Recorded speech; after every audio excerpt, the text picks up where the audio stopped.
following the law. You're not observing what the law requires. Your Honor, budget principles require that it's needs-based. If we will follow it based on the projected fund ceiling or availability, it might not match Yeah, certain needs. I agree. It's based on needs. But the problem there is Ito ang Istorya Pinas. Inutusan na ng Korte Suprema si Martin Tamba Romualdez na ibalik ang 60 billion pesos na pondo ng PhilHealth matapos ang napakaraming bayarin at obligasyon ng PhilHealth sa taong bayan. Mga gamot at ospital para sa mahihirap ay nakuha pa nitong magbigay ng 60 billion pesos na pondo sa National Treasury. Matatandaan sa 2025 national budget na naging zero budget ang PhilHealth o hindi pinunduhan dahil meron pa itong pondo di umano. Ngunit ngayon, kinuhanan na naman ng 60 billion pesos para punduhan ang mga proyektong hindi pa maipaliwanag ng maigi. Maliwanag pa sa sikat ng araw ang pagnanakaw ng mga nasa posisyon ng ating bansa. Sa panahon ngayon, totoo na bawal magkasakit kasi wala ng pondo ang PhilHealth. Kaya komento pa ng mga dismayadong madlang netizen, dapat lang na anumang funds meron ng PhilHealth ay dapat sa PhilHealth lang at di dapat hiramin ng ibang agencies o matransfer sa Treasury Fund. Palaparin ng mga benefits para sa mga mamayan. Ano yan sa mga manggagawa? Mag-iipon ng reserve fund tapos kukunin ng gobyernong ito. Kawawang manggagawa, gatasan ng mga korupsyon. Salamat sa mga hukom na linawan ang mga taong bayan sa pera na gustong pakialaman ng mga taong sakim sa yaman at ito ay maibalik sa tao nang nagkontribusyon ng pera at maibigay sa mga member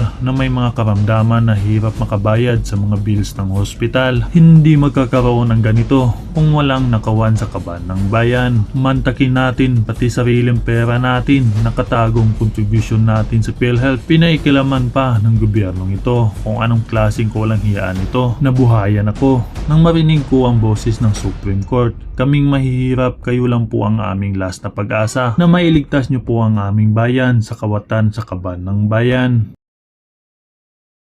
merely agreed or set the reserve fund 50% of the recommended amount. The board has that discretion, Your Honor, to review the data and set the reserve fund to or even the ceiling to reasonable levels. Yeah. Okay, now, earlier it was mentioned that the reserve fund for 2024 was, as recommended, was determined on the last day of 2023. When, am I correct? Yes. Now, when did the board adopted the reserve fund for 2024 in the amount of 280 billion? Was it supposed to be the beginning of the year of 2024 or any time as long as it is within the year 2024?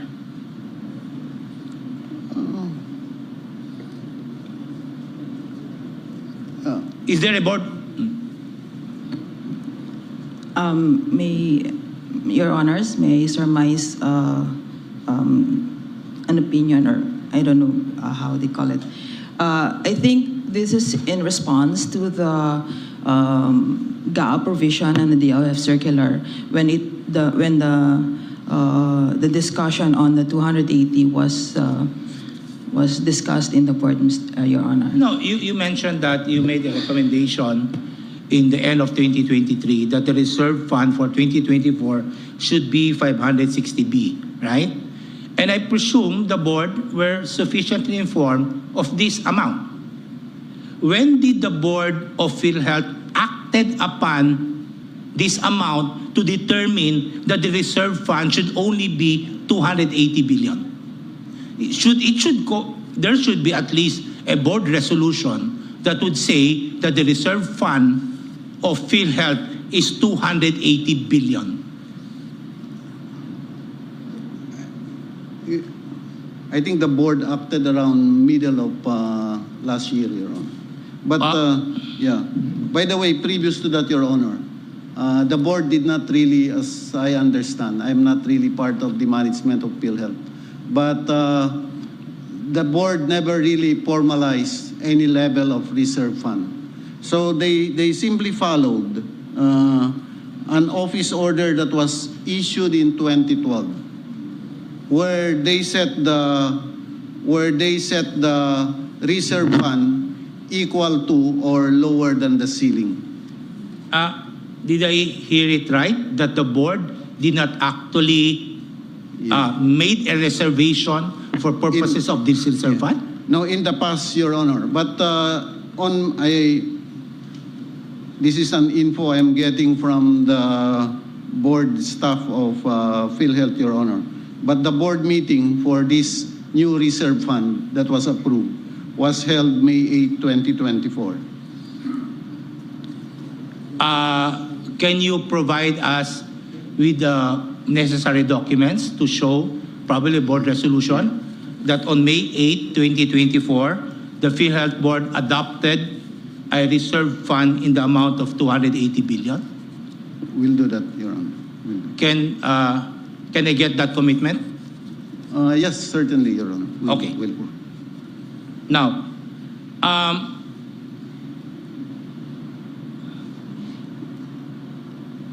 when the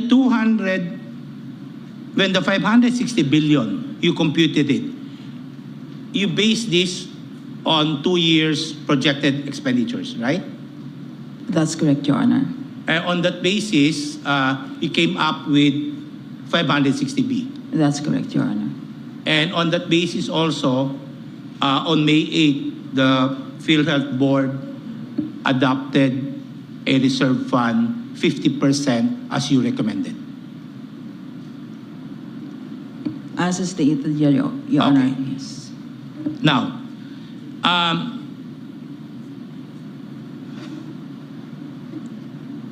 let us go to, it was mentioned earlier that the amount requested by the Department of Finance, 89.9 billion, that was when it was sent to you that you need to transmit this amount. How did you go about it in PhilHealth? Was it immediately approved by PhilHealth? Did you have a discussion? What I mean is, under the GAA, it speaks of a reserve fund, right?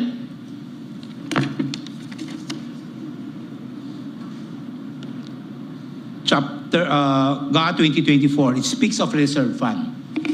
In Section 11 of the Universal Healthcare also speaks of a reserve fund.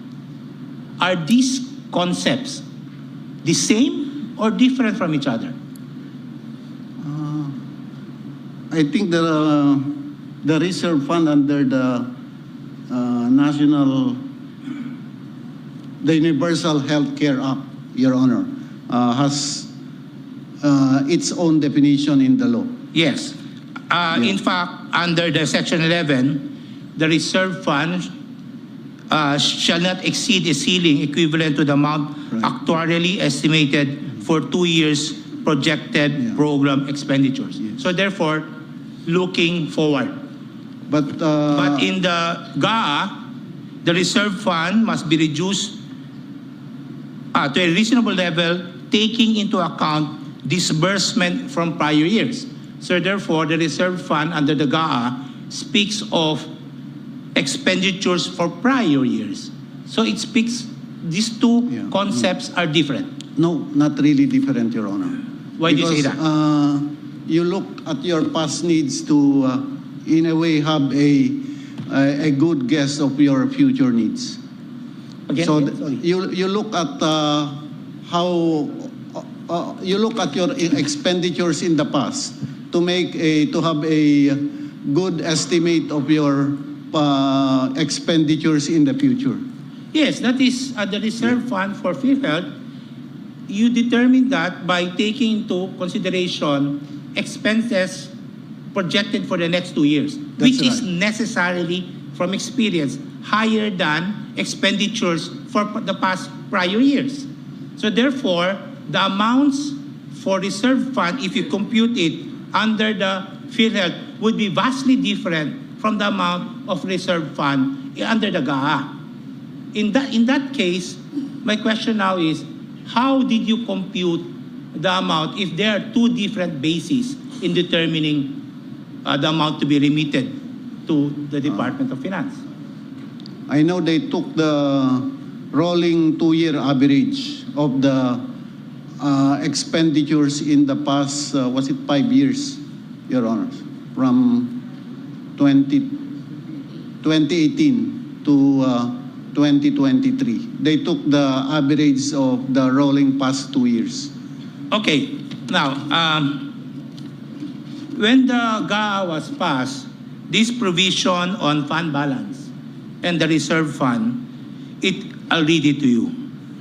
Fund balance of GOCCs from any remainder resulting from the review and reduction of that reserve fund to reasonable levels taking into account the disbursement from prior years.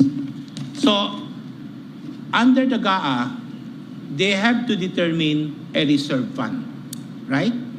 And the reserve fund is determined by taking into consideration expenses for prior years, right? Okay. Now, when DOF sent you a request to send the money, 89.9 billion, how did you interpret this provision in the GAA vis-a-vis your own concept of reserve fund under Section 11? The PhilHealth, I know, has a manual of governance, Your Honor. So they went through a process pursuant to that manual. So one of the factors they considered is their absorptive capacity to spend. And that was based on the past years. I think they took the period from 2018 to 2023. Who computed the amount of 89.9 billion? That was the request from DOF, Your Honors. Yes, precisely. Yeah, so- it was from DOF that the amount of 89.9 billion came from? I believe so, Your Honor. After Okay. they have determined that 89.9 billion is outside the reserve fund. It will come from the fund Can I balance. get somebody from DOF to explain to the court how this 89.9 billion came from?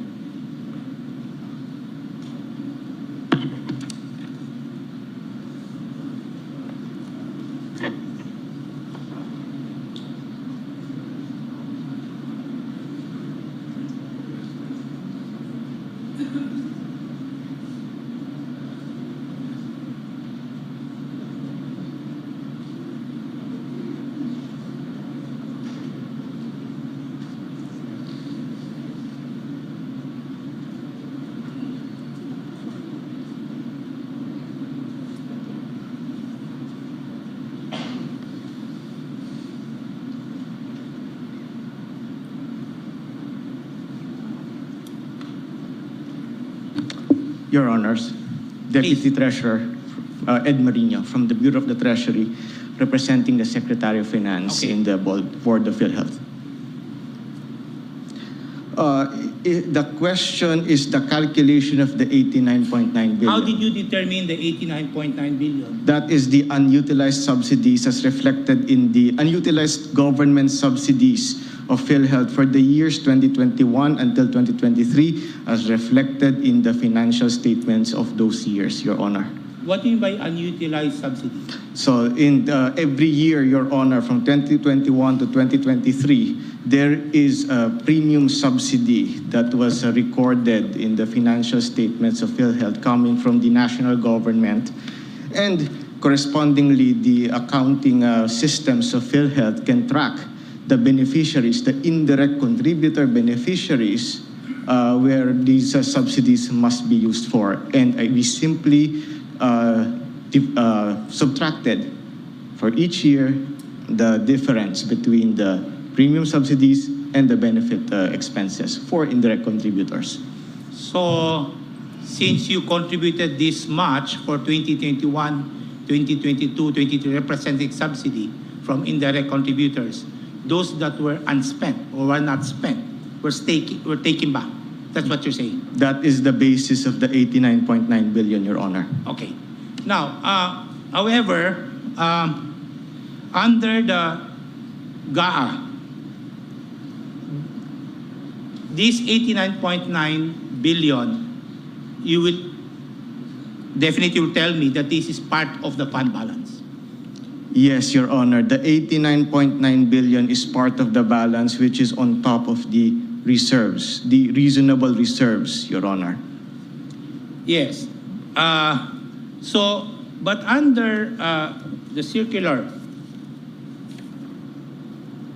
Department Circular 003/2024, there were guidelines that were provided for determining fund balance. Yes, Your Honor. Can you tell me where in these guidelines or what were the basis? Because in determining fund balance, it said here in 4.3, the reasonable level of reserve fund shall be computed by the DOF on a case-by-case basis, considering the following factors. It enumerated the factors, and I presume you know these factors. Now, you mentioned to me earlier that the amount 89.9 billion represents the balance of the subsidy. Where in these guidelines or basis was the basis for taking up 89.9 representing this unspent subsidy? Your Honor, I believe those one of the considerations highlighted there is the ability, is actually the spending capacity of PhilHealth, both in the past and the projected expenditures. So that is the primary basis. That is why we took a look at the financial statements of PhilHealth. Moreover, the fund balance takes the form of cash in bank, and other investment securities. So that's the form included in the circular, Your Honor. Yes, but I went through this 4.3.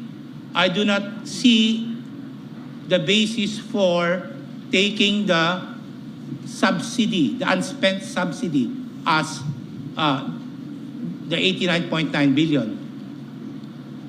Do you have a copy of Department Circular? Your Honor, if I may just get a copy.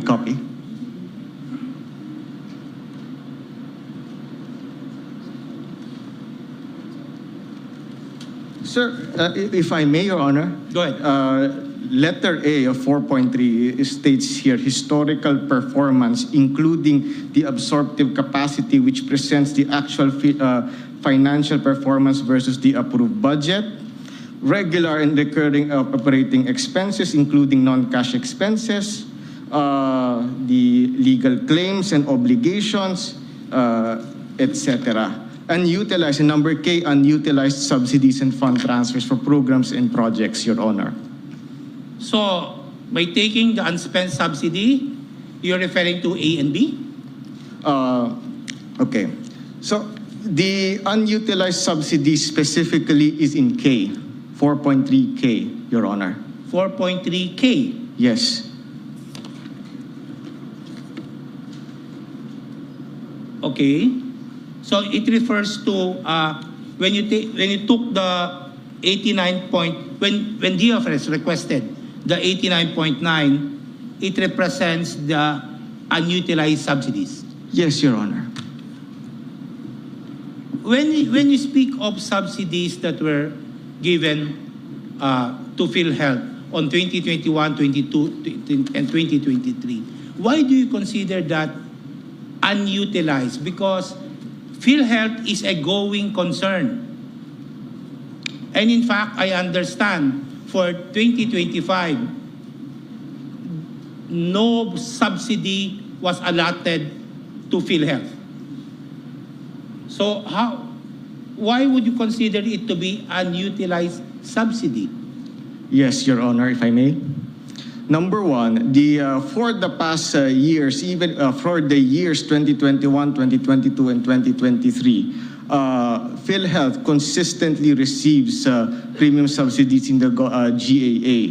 It was the case in 2024. They were allocated about 40 billion in the 2024 GAA. And in 2025, the executive proposed, I think, in the NEF of about 80 billion in subsidies. So the reason, Your Honor, is because consistently the government, when DOF computed or evaluated the fund balance, the national government has demonstrated the capacity, the willingness to continuously provide subsidies to PhilHealth. And of course, the mechanism in Section 37, the last paragraph, says that the DOH and PhilHealth can provide the necessaries, can request the subsidies to help it achieve the goals of the Universal Healthcare Act. So it's a continuous flow, Your Honor. Yes, precisely. So the fact that PhilHealth could not spend this amount for benefits and the national government will take this amount to fund unprogrammed expenditures, the fault is on PhilHealth for not spending this. It is not for the government to take this away and for PhilHealth to expand its programs so that the subsidies that were allocated by government for healthcare should not be taken away. Instead of directing the DOF, the national government, directing PhilHealth, oy PhilHealth, gastusin niyo ito para sa taong bayan, kinuha ninyo at binigay sa iba. This is precisely the meat of this case. So, why is PhilHealth therefore not expanding their benefits and programs that would approximate the subsidies that were given to them to answer for the health benefits of our people? Your Honor, if I may.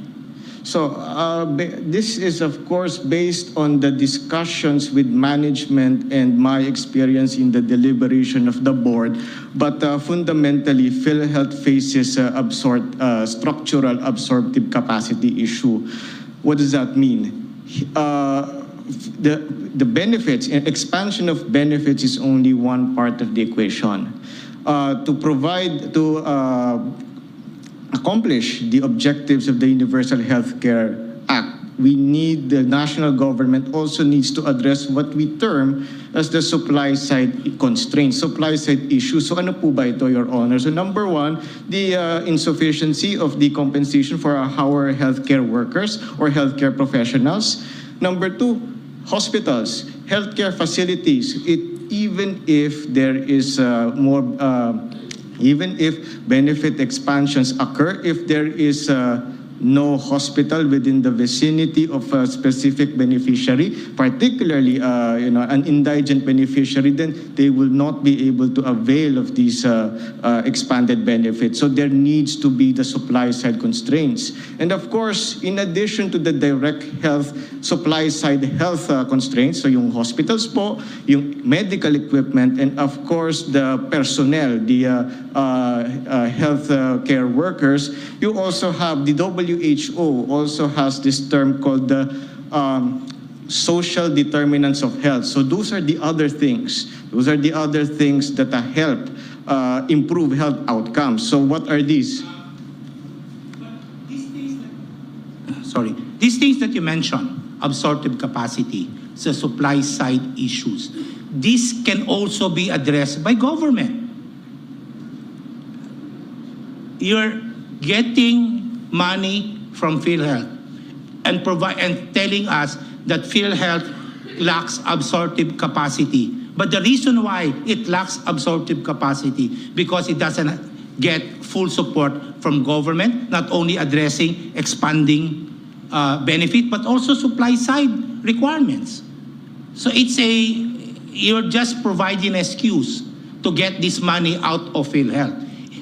No, when you speak of limitations in hospitals, I mean, you can inquire from our people, repeated complaints that they cannot even get PhilHealth benefits. And if they get PhilHealth benefits, it's so low that it cannot even cover substantially the amount expenses or medical expenses. So people will not understand the issue of absorptive capacity or supply side demand or requirements.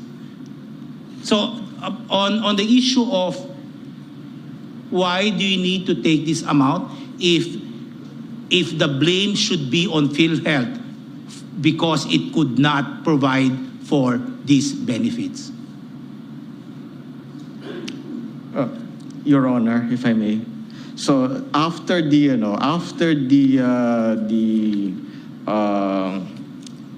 order or the instruction to return the 89.9 billion, we have seen last year that PhilHealth has significantly accelerated the pace of benefit expansion, and they will continue to provide more benefits this year. So the issue in terms of the expansion of benefits is steadily being addressed. Precisely, that PhilHealth increases benefits because of public criticism arising from this, trying to get the 89.9 billion. They are now probably justifying, oh, we can do this. In fact, we're increasing the amount. Without public backlash, probably, I don't know if PhilHealth will increase its benefits. That may be so, Your Honor, but all the same, I think for the Department of Finance, for the economic managers, what matters to us is the expansion of benefits. If there must be a stick that must be presented together with the carrot, then we shall, I think we are happy if we see more benefits for the Filipino people. Okay. Now, let us now go to the collection, the subsidy. The subsidy that were given to PhilHealth were taken from the taxes, as mentioned earlier by Justice Ami, taxes from PAGCOR, etc. Now, when the budget for PhilHealth